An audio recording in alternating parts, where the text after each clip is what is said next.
All right. How y'all doing? So I've been thinking about doing this book for a while, and I think there's no better time than the holidays to dig into some of these novels. And This is the novel We by Eugene Zamyatin, I think it's Zamyatin. He was a Russian author back in the 20s. He had written this book. It's a dystopian novel that led to influence works like George Orwell's 1984, Brave New World. Even had influence on authors like Philip K. Dick. He wrote satire and science fiction, and so I wanted to dig into this. There's a long introduction and a long uh, forward and preface to this. I wanted to skip over that because it's not it, it's valuable for a background as to what the author's life, but it doesn't really have much to do with the novel itself. And it doesn't add really any context other than they're trying to offer their interpretations. And so if you want to go read that, or you want to read along and not look at a screen or not look at this screen, if you you can find we at Mises.org, and it will have the entire introduction, entire forward, entire preface. Again, I don't think it's required for reading the story. If you look at like 1984, Brave New World, you don't really, there's not really an introduction into it. You just kind of jump into this world. And that was kind of the style of this genre book back in the day. So, um, we're going to dive in. This starts at on page 3. This is record 1, an announcement, the wisest of lines, a poem. There is merely a copy, word for word, of what was published this morning in the state newspaper. In another 120 days, the building of the integral will be complete. The great historic hour is near when the first integral will rise into the limitless space of the universe. 1,000 years ago, your heroic ancestors subjected the whole earth to the power of the United States. A still more glorious task is before you, the integration of the indefinite equation of the cosmos by the use of the glass, electric, fire breathing integral. Your mission is to subjugate to the grateful yoke of reason the unknown beings who live on other planets and who are perhaps still in the primitive state of freedom. If they will not understand that we are bringing them a mathematically faultless happiness, our duty will be to force them to be happy. But before we take up arms, we shall try the power of words. In the name of the well doer, the following is an announcement herewith to all numbers of the United States. Whoever feels capable must consider it his duty to write treatises, poems, manifestos, odes, and other compositions on the greatness and the beauty of the United States. This will be the first cargo which the Integral will carry. Long live the United States. Long live the numbers. Long live the well doer. I feel my cheeks burn as I write this, to integrate the colossal universal equation, to unbend the wild curve, to straighten it out to a tangent, to a straight line. For the United States is a straight line, a great, divine, precise, wise line, the wisest of lines. I, D503, the builder of the integral, I am only one of the many mathematicians of the United States. My pen, which is accustomed to figures, is unable to express the march and rhythm of consonants. Therefore, I shall try to record only the things I see, the things I think, or to be more exact, the things we think. Yes, we. That is exactly what I mean. And we, therefore, shall be the title of my records. But this will only be a derivative of our life, of our mathematical, perfect life in the United States. If this be so, will not this derivative be a poem in itself, despite my limitations? It will, I believe it, I know it. My cheeks still burn as I write this. I feel something similar to what a woman probably feels when, for the first time, she senses within herself the pulse of a tiny, blind human being. It is I, and at the same time, it is not I. And for many long months, it will be necessary to feed it with my life, with my blood, and then with a pain at my heart, to tear it from myself and lay it at the feet of the United States. Yet I am ready, as everyone, or nearly every one of us is. I am ready. Record 2, Ballet, Square Harmony X. Spring. From behind the green wall, from some unknown plains, the wind brings to us the yellow honeyed pollen of flowers. One's lips are dry from the sweet dust. Every moment one passes one's tongue over them. Probably all women whom I meet in the street, and certainly men also, have sweet lips today. This somewhat disturbs my logical thinking, but the sky is blue. Its limpidness is not marred by a single cloud. How primitive was the taste of the ancients, since their poets were always inspired by these senseless, formless, stupidly rushing accumulations of vapor. I am sure it will not be an error if I say we love, only such a sky, a sterile, faultless sky. On such days, the whole universe seems to be molded of the same eternal glass, like the green wall, and like all our buildings. On such days, one sees their wonderful equations, hitherto unknown. One sees these equations in everything, even in the most ordinary, everyday things. Here's an example. This morning, I was on the dock where the integral is being built, and I saw the lathes. Blindly, with abandon, the balls of the regulators were rotating. The cranks were swinging from side to side with a glimmer. The working beam proudly swung its shoulder, and the mechanical chisels were dancing to the melody of unheard tarantellas. I suddenly perceived all the music, all the beauty of this colossal, this mechanical ballet, illumined by light blue rays of sunshine. Then the thought came, why beautiful? Why is the dance beautiful? Answer, because it is an unfree movement, because the deep meaning of the dance is contained in an absolute ecstatic submission in the ideal non freedom. If it is true that our ancestors would abandon themselves in dancing at the most inspired moments of their lives, religious mysteries, military parades, then it means only one thing. The instinct of non freedom has been characteristic of human nature from ancient times, and we in our life today we are only consciously. I was interrupted. The switchboard clicked. I raised my eyes.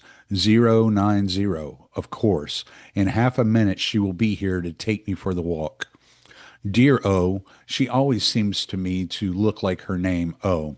She is approximately 10 centimeters shorter than the required maternal norm. Therefore, she appears round all over. The rose colored O of her lips is often to meet every word of mine. She has a round, soft dimple on her wrist. Children have such dimples. As she came in, the logical flywheel was still buzzing in my head, and following its inertia, I began to tell her about my new formula, which embraced the machines and the dancers and all of us. Wonderful, isn't it? I asked. Yes, wonderful.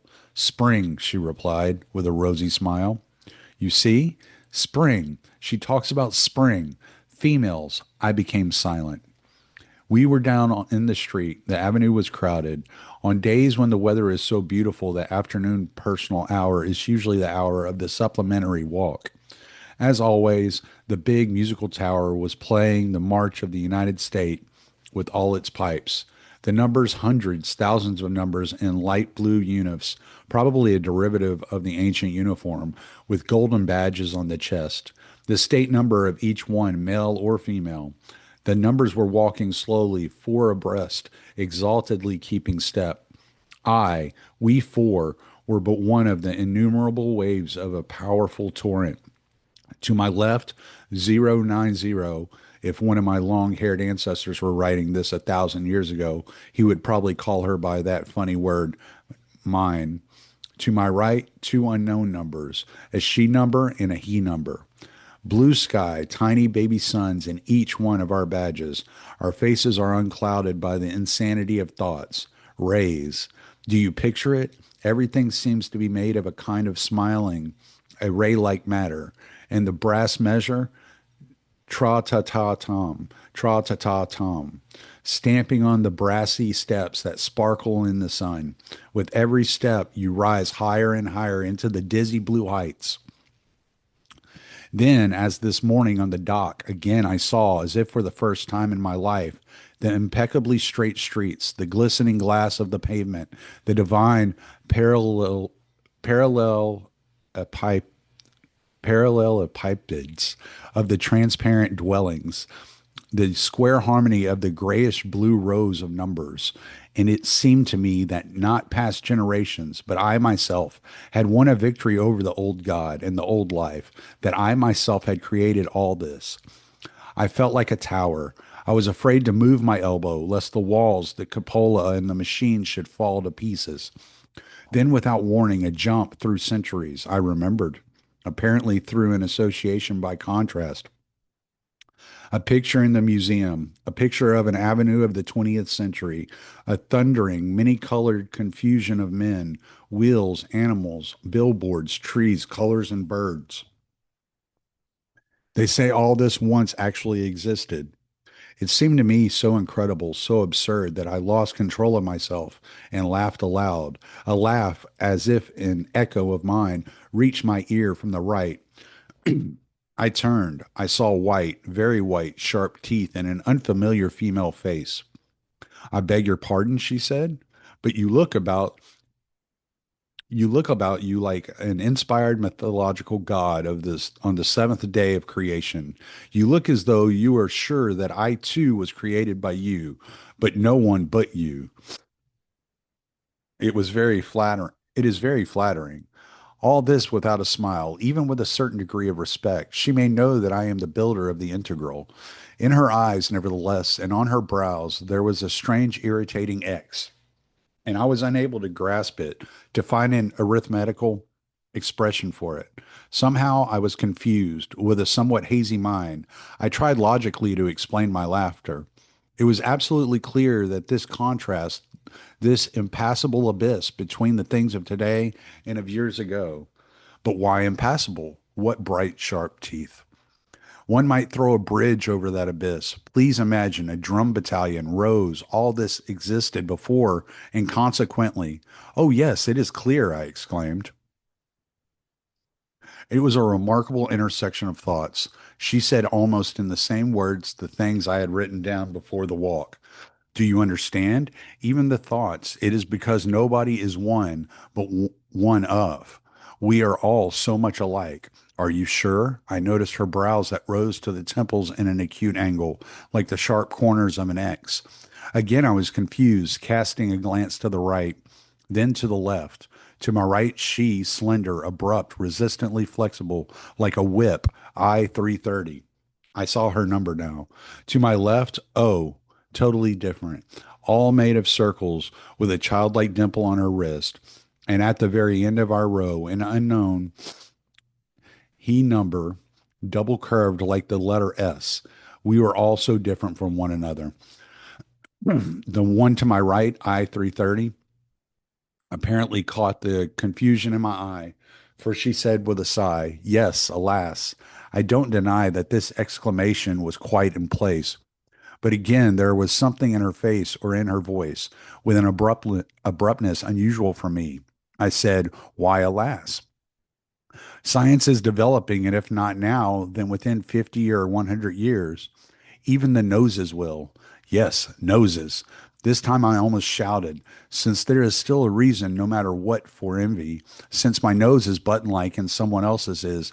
Well, your nose is rather classic, as they would have said in ancient days, although your hands, no, no, show me your hands. I hate to have anyone look at my hands. They are covered with long hair, a stupid atavism. I stretched out my hand and said as indifferently as I could, ape like. She glanced at my hand, then at my face. No, a very curious harmony. She weighed me with her eyes as though with scales. The little horns again appeared at the corners of her brows. He is registered in my name, exclaimed O90, with a rosy smile. I made a grimace. Strictly speaking, she was out of order. This dear O, how shall I say it? The speed of her tongue is not correctly calculated. The speed per second of her tongue should be slightly less than the speed per second of her thoughts. At any rate, not the reverse. At the end of the avenue, the big bell of the accumulating tower resounded 17. The personal hour was at an end. I 330 was leaving us with the S like he number. He has such a respectable, and I noticed then such a familiar face. I must have met him somewhere, but where I could not remember. Upon leaving me, I 330 said with the same X like smile, "Drop in day after tomorrow at Auditorium 112." I shrugged my shoulders. If I am assigned to the auditorium you just named, she with a peculiar, incomprehensible certainty, "You will be." The woman had a disagreeable effect on me, like an irrational component of an equation which you cannot eliminate. I was glad to remain alone with dear O, at least for a short while. Hand in hand with her, I passed four lines of avenues. At the next corner, she went to the right, I to the left. O timidly raised her round blue crystalline eyes. "I would like so much to come to you today and pull down the curtains, especially today, right now." How funny she is, but what can I say to her? She was with me only yesterday, and she knows as well as I that our next sexual day is day after tomorrow. It is merely another case in which her thoughts are too far ahead. It sometimes happens that the spark comes too early to the motor. At parting, I kissed her twice. No, I shall be exact. Three times on her wonderful blue eyes. Such clear, unclouded eyes. Record three. A coat, a wall, the tables.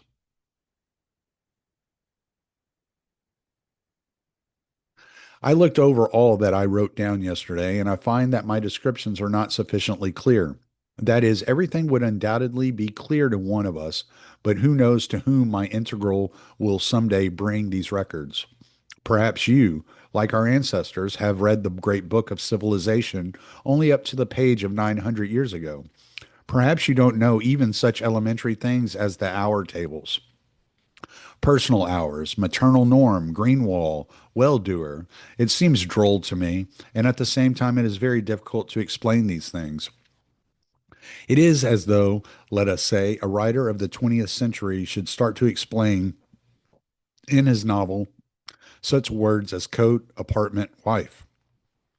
Yet, if his novel had been translated for primitive races, how could he have avoided explaining what a coat meant?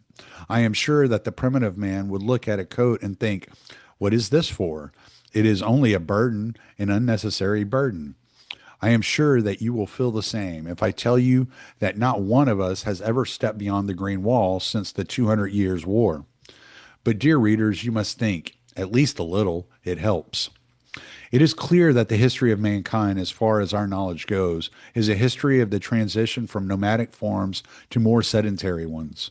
Does it not follow that the most sedentary form of life, ours, is at the same time the most perfect one? There was a time when people rushed from one end of the earth to the other, but this was the prehistoric time when such things as nations, wars, commerce, different discoveries of different Americas still existed. Who is in need of these things now? I admit that humanity acquired this habit of a sedentary form of life, not without difficulty and not all at once. When the 200 Years' War had destroyed all the roads, which later were overgrown with grass, it was probably very difficult at first. It must have seemed uncomfortable to live in cities which were cut off from each other by green debris. But what of it?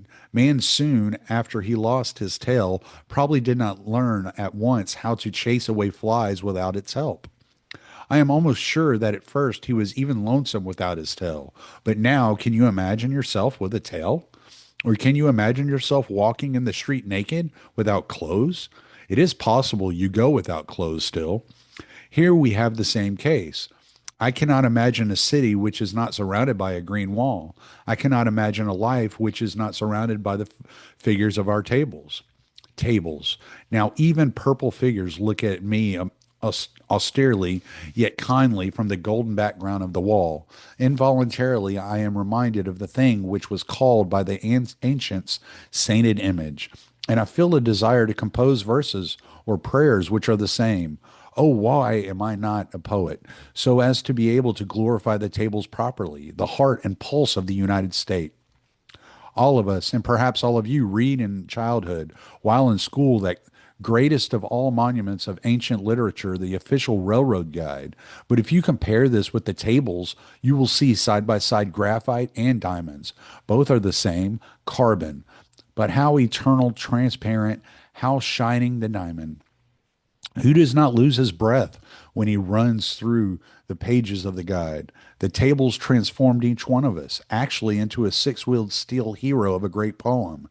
Every morning, with six wheeled precision, at the same hour, at the same minute, we wake up, millions of us at once. At the very same hour, millions like one, we begin our work, and millions like one, we finish it united into a single body with a million hands at the very same second. Designated by the tables, we carry the spoons to our mouths. At the same second, we all go out to walk, go to the auditorium, to the halls for the Taylor exercises, and then to bed. I shall be quite frank, even we have not attained the absolute, exact solution of the problem of happiness. Twice a day from 16 to 17 o'clock and from 21 to 22, our powerful united organism dissolves into separate cells. These are the personal hours designated by the tables. During these hours, you would see the curtains discreetly drawn in the rooms of some. Others march slowly over the pavement of the main avenue or sit at their desk as I sit now. But I firmly believe, let them call me an idealist and a dreamer, I believe that sooner or later we shall somehow find a place in the general formula even for these hours. Somehow all of the 86,400 seconds will be incorporated in the tables of hours. I have had opportunity to read and hear many improbable things about those times when human beings still lived in the state of freedom, that is, in an unorganized primitive state. One thing has always seemed to me most improbable. How could a government, even a primitive government, permit people to live without anything like our tables, without compulsory walks, without precise regulation of the time to eat, for instance? They would get up and go to bed whenever they liked. Some historians even say that in those days the streets were lighted all night, and all night people went about the streets. Then I cannot understand. True, their minds were rather limited in those days, yet they should have understood, should they not, that such a life was actually wholesale murder, although slow murder day after day. The state, humanitarianism, forbade in those days the murder of one person, but did not forbid the killing of millions slowly and by inches. To kill one person, that is, to reduce the individual span of human life by 50 years, was considered criminal. But to reduce the general sum of human life by 50 million years was not considered criminal. Isn't it droll? Today, the simple mathematical moral problem could easily be solved in half a minute's time by any 10-year-old number. Yet they couldn't do it. All their Immanuel Kants together couldn't do it. It didn't enter the heads of all their Kants to build a system of scientific ethics, that is, ethics based on adding, subtracting, multiplying, and dividing. Further, is it not absurd that their state, they called it a state, left sexual life absolutely without control? On the contrary, whenever and as much as they wanted, absolutely unscientific, like beasts. And like beasts, they blindly gave birth to children. Is it not strange to understand gardening, chicken farming, fishery? We have definite knowledge that they were familiar with all these things. And now to be able to reach the last step in this logical scale, namely production of children, not to be able to discover such things as maternal and paternal norms? It is so droll, so improbable that while I write this, I am afraid lest you, my unknown future readers, should think I am merely a poor jester. I feel almost as if you may think I want simply to mock you and with a very serious face try to relate absolute nonsense to you. But first, I am incapable of jesting, for in every joke a lie has its hidden function. And second, the science of the United States contends that the life of the ancients was exactly what I am describing, and the science of the United States does not make mistakes. Yet how could they have state logic, since they lived in a condition of freedom like beasts, like apes, like herds? What could one expect of them since even in our Day one hears from time to time, coming from the bottom, the primitive depths, the echo of the apes. Fortunately, it happens only from time to time, very seldom. Happily, it is only a case of small parts breaking. These may easily be repaired without stopping the eternal great march of the whole machine. And in order to eliminate a broken peg, we have the skillful, heavy hand of the well doer. We have the experienced eyes of the guardians. By the way, I just thought of that number whom I met yesterday, the double curved one like the letter S. I think I have seen him several times coming out of the Bureau of Guardians. Now I understand why I felt such an instinctive respect for him and a kind of awkwardness when I saw that strange I-330 at his side. I must confess that they ring the bell. Time to sleep. It is 22:30. Till tomorrow then.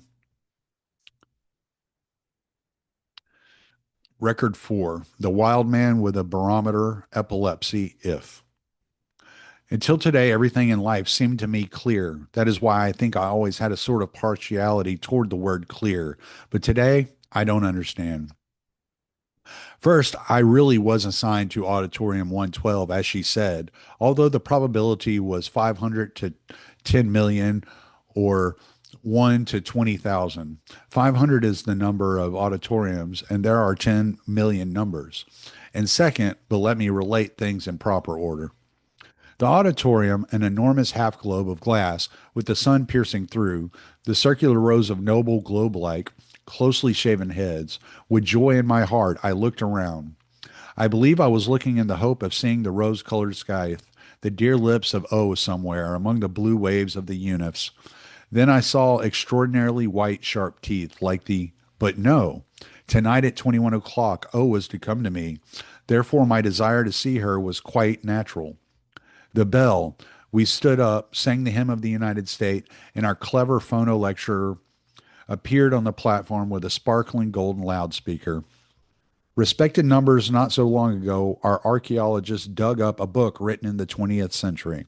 In this book, the ironical author tells about a wild man and a barometer. The wild man noticed that every time the barometer's hand stopped on the word rain, it actually rained. And as the wild man craved rain, he let out as much mercury as was necessary to put it at the levels of the word rain. On the screen, a wild man with feathers letting out the mercury. Laughter. You are laughing at him, but don't you think the European of that age deserves more to be laughed at? He, like the wild man, wanted rain, rain with a little r, and algebraic rain, but he remained standing before the barometer like a wet hen. The wild man at least had more courage and energy and logic, although primitive logic. The wild man showed the ability to establish a connection between cause and effect. By letting out the mercury, he made the first step on the path which, here, I repeat, I am not concealing anything. I am setting down everything. I suddenly became impermeable to the quickening currents coming from the loudspeaker. I suddenly felt I had come here in vain. Why in vain, and how could I not have come here since I was assigned to come here? Everything seemed to me empty like a shell. I succeeded with difficulty in tuning my attention in again when the phono lecturer came to the main theme of the evening, to our music as a mathematical composition. Mathematics is the cause, music the effect. The phono lecturer began the description of the recently invented musicometer. By merely rotating his handle, anyone is enabled to produce about three sonatas per hour. What difficulties our predecessors had in making music. They were able to compose only by bringing themselves to attacks of inspiration, an extinct form of epilepsy. Here you have an amusing illustration of their achievements. The music of Scriabin, 20th century. This black box, a curtain parted on the platform, and we saw an ancient instrument. This box they called the Royal Grand. They attached to this idea of regality, which also goes to prove how their music, and I don't remember anything further, very possibly because, I'll tell you frankly, because she, I-330, came to the royal box. Probably I was simply startled by her unexpected appearance on the platform. She was dressed in a fantastic dress of the ancient time, a black dress closely fitting the body, sharply delimiting the white of her shoulders and breasts, and that warm shadow waving with her breath between, and the dazzling, almost angry teeth. A smile, a bite directed downward. She took her seat. She began to play something wild, convulsive, loud like all their life then. Not a shadow of rational mechanism. Of course, all those around me were right. They were laughing. Only a few, but why is it that I, too, yes, epilepsy, a mental disease, a pain, a slow, sweet pain, bite, and it goes deeper and becomes sharper. And then slowly sunshine, not our sunshine, but not crystalline, bluish and soft, coming through the glass brick. No, a wild sunshine, rushing and burning, tearing everything into small bits. The number at my left glanced at me and chuckled. I don't know why, but I remember exactly how a microscopic saliva bubble appeared on his lips and burst. That bubble brought me back to myself. I was again I. Like all the other numbers, I heard now only the senseless, disorderly crackling of the chords. I laughed. I felt so light and simple. The gifted phono lecturer represented to us only too well that wild epoch, and that was all. With what a joy I listened afterward to our contemporary music.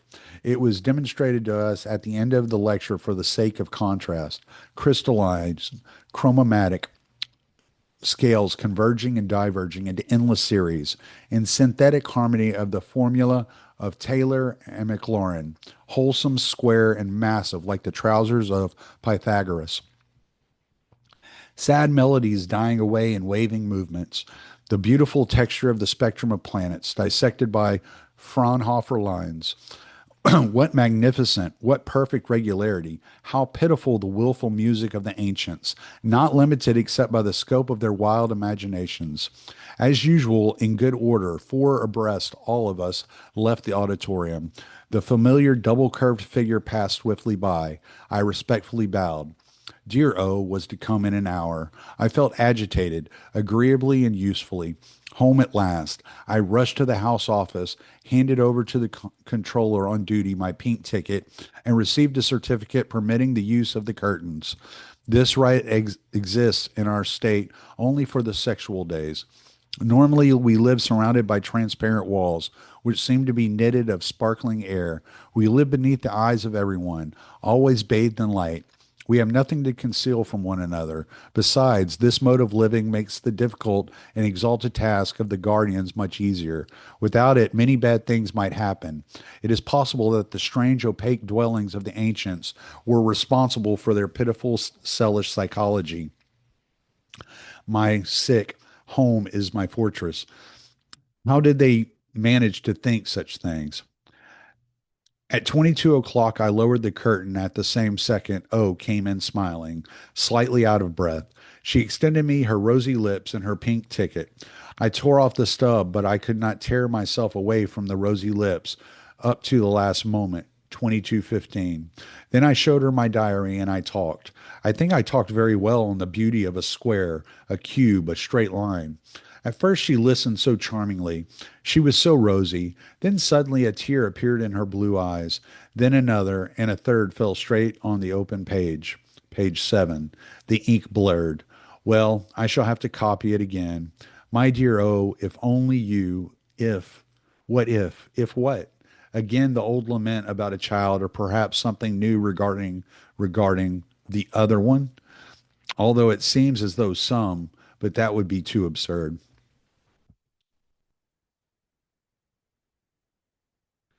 Ugh, eyes are watering a little bit.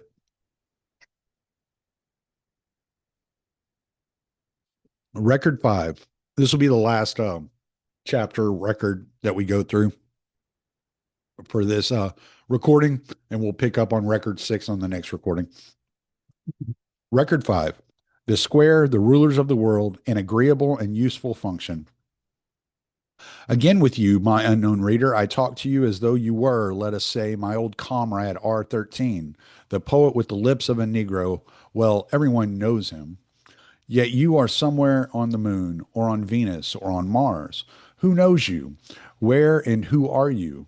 Imagine a square, a living, beautiful square. Imagine that this square is obliged to tell you about itself, about its life. You realize that this square would hardly think it necessary to mention the fact that all its four angles are equal. It knows this too well. This is such an ordinary, obvious thing. I am in exactly the same square position. Take the pink checks, for instance, and all that goes with them. For me, they are as natural as the equality of the four angles of the square. But for you, they are perhaps more mysterious and hard to understand than Newton's binomial theorem. Let me explain. An ancient sage once said a clever thing, accidentally, beyond doubt. He said, "Love and hunger rule the world." Consequently, to dominate the world, man had to win a victory over hunger after paying a very high price.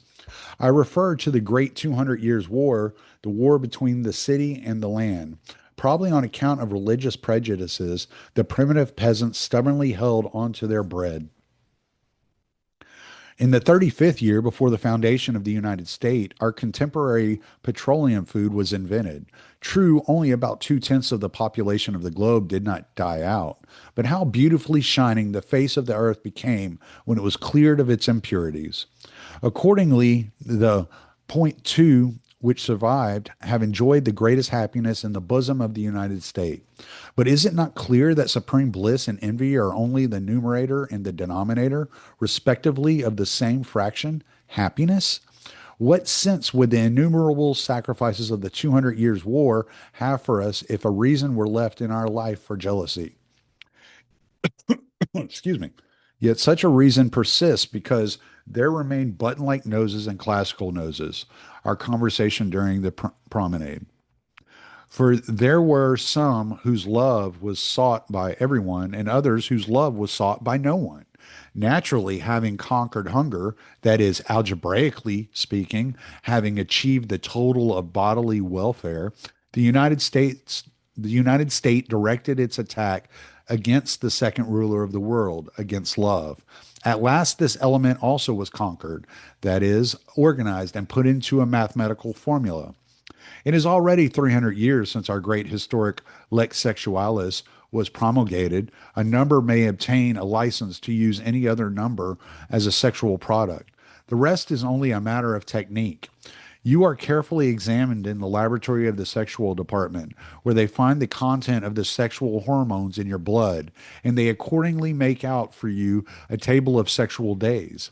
Then you file an application to enjoy the services of number so and so or number so and so. You get for that purpose a checkbook, pink. That is all. It is clear that under such circumstances there is no reason for envy or jealousy.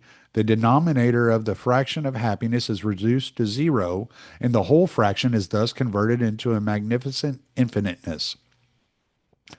The thing which was for the ancients a source of innumerable stupid tragedies has been converted in our time into a harmonious, agreeable, and useful function of the organism, a function like sleep, physical labor, the taking of food, digestion, etc., etc. Hence, you see how the great power of logic purifies everything it happens to touch.